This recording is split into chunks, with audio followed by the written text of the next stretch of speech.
Lung carcinoma is the uncontrolled division of epithelial cells which line the respiratory tract. There are two main categories of lung cancer, small cell and non-small cell, which depend on the type of epithelial cell that's dividing. Both types can be fatal, especially if the cancerous cells aggressively spread and establish secondary sites of cancer in other tissues.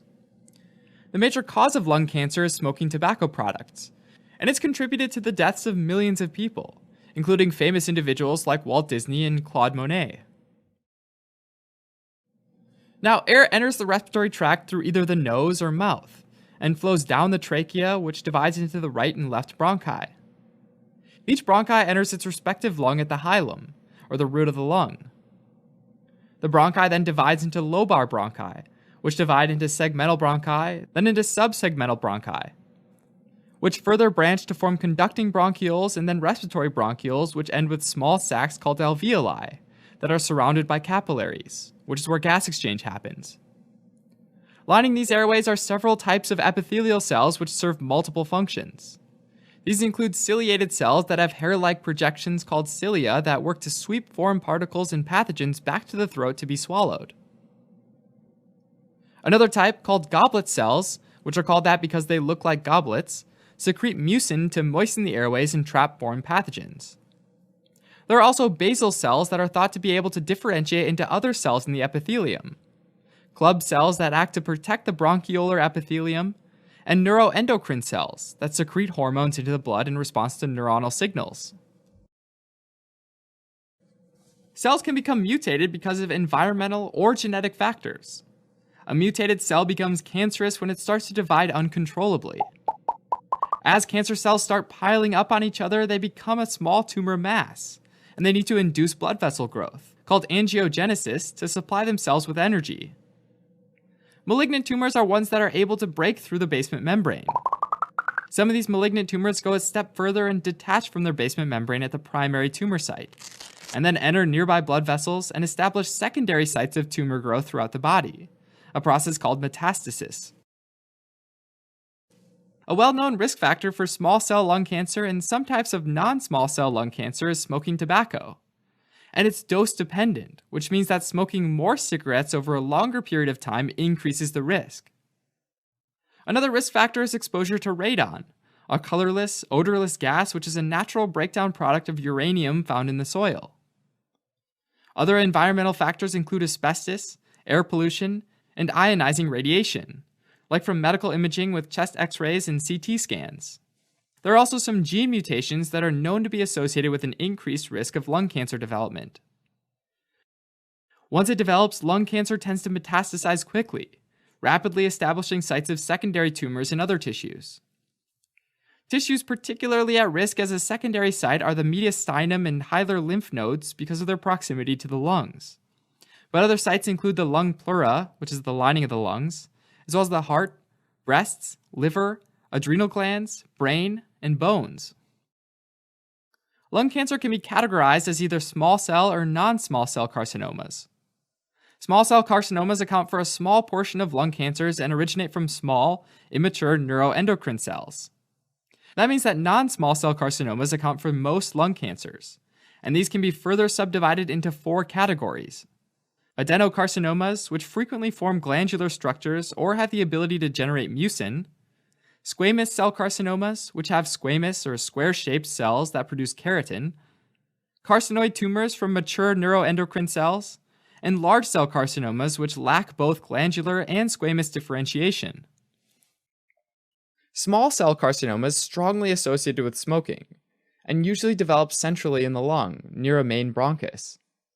In general, these grow the fastest and more rapidly metastasize to other organs than other types of non-small cell lung cancers. Because of this, by the time it's diagnosed, it's common to find large tumors in multiple locations both within and outside the lung. Typically, when small cell carcinoma is within one lung, it's considered limited. If it spreads beyond one lung, it's considered extensive. Small cell carcinomas can also sometimes secrete hormones, and that can lead to what's called a paraneoplastic syndrome. One example is when the tumor releases adrenocorticotropic hormone, causing an increase in production and release of cortisol from the adrenal glands. This causes what's known as Cushing syndrome, which causes a number of other symptoms, including an elevated blood glucose and high blood pressure. Another example is when the tumor releases antidiuretic hormone, which causes water retention, leading to high blood pressure, edema, and concentrated urine. A slightly different type of paraneoplastic syndrome is when the small cell carcinoma prompts the body to produce autoantibodies, which bind and destroy neurons, causing Lambert-Eaton myasthenic syndrome, which is a type 2 hypersensitivity reaction. Non-small cell carcinomas are more of a mixed bag in terms of where they usually arise. Just like small cell carcinomas, squamous cell carcinoma tends to be centrally located and has a strong association with smoking. Smoking also increases the risk of adenocarcinomas, but they tend to develop peripherally, in a bronchial or alveolar wall. Large cell carcinomas and bronchial carcinoid tumors can be found throughout the lungs, centrally and peripherally. Of these two, large cell carcinoma has a stronger link to smoking. Both adenocarcinoma and squamous cell carcinoma can form Pancoast tumors, which are masses in the upper region of the lung that compress the blood vessels and nerves located there. In particular, Pancoast tumors can compress and damage the thoracic inlet, the brachial plexus, and cervical sympathetic nerves, leading to their dysfunction in Horner syndrome. Clinical symptoms of Horner syndrome include a constricted pupil, a drooping upper eyelid, and loss of ability to sweat on the same side of the body as the dysfunctional sympathetic nerve.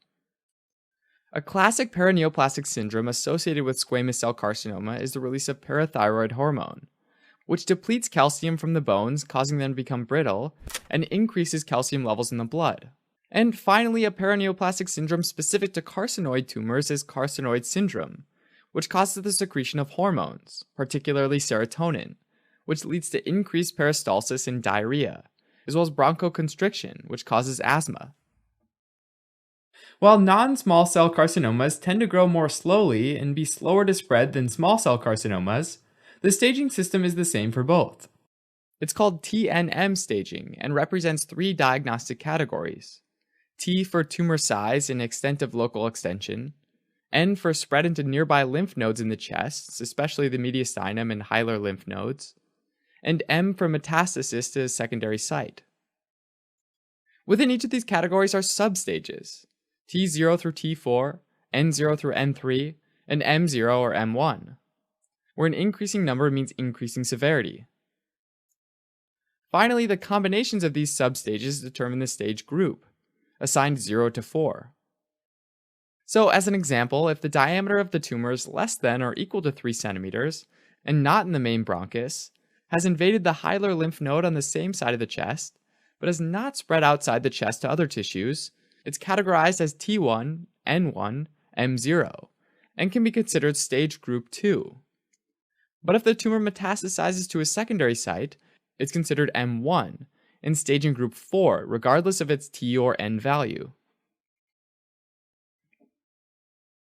Symptoms of lung cancer vary, depending on the size and location of the tumor, whether or not it's spread to other organs, and whether or not it generates hormones, all of which is often predicted by the type of cancer.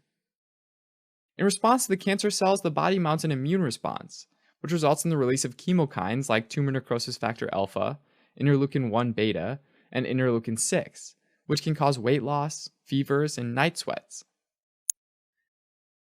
If the primary tumor physically obstructs the airway and presses on surrounding tissue structures, it can cause a cough, shortness of breath, and leads to a pneumonia in the lung tissue behind the obstruction.